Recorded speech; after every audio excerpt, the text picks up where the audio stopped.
Assurance দিচ্ছি যে আমরা সবসময় আপনাদের পাশে থাকব। আজকে এই ইফতার আয়োজন এবং আপনাদের যে আর্থিক সহায়তা ভবিষ্যতে দেওয়া হবে, আজকেও কিছু কিছু করে আমরা দিব। এর উদ্দেশ্য একটাই, এটার জন্য এই যে আমাদের বিজনেস এন্টারপ্রেনার ব্যাংকার্সরা তারাও এখানে উপস্থিত হয়েছেন,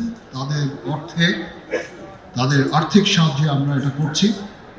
তাছাড়াও ডিজিএফআই আপনাদের জন্য অর্থ দান করেছে, সেই অর্থ আপনার কাছে পৌঁছাবে ইনশাআল্লাহ। এসএসএফ স্পেশাল সিকিউরিটি ফোর্স টাকা দিয়েছেন এবং এই সমস্ত ব্যাংকাররা টাকা দিয়েছেন। আমরা সেনাবাহিনীর তরফ থেকে টাকা খরচ করছি।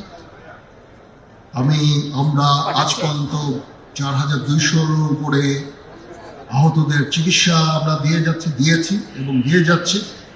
আমাদের এই সাহায্য সহযোগিতা, সবার এই সাহায্য সহযোগিতা সবসময় জারি থাকবে ইনশাআল্লাহ।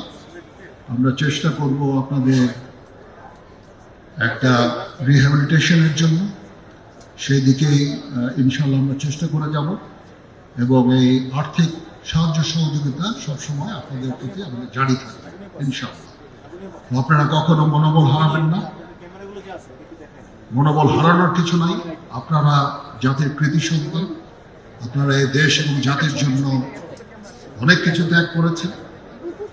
আমি আপনাদের অভিনন্দন জানাচ্ছি, আপনাদের প্রতি কৃতজ্ঞতা জানাচ্ছি এবং আপনাদেরকে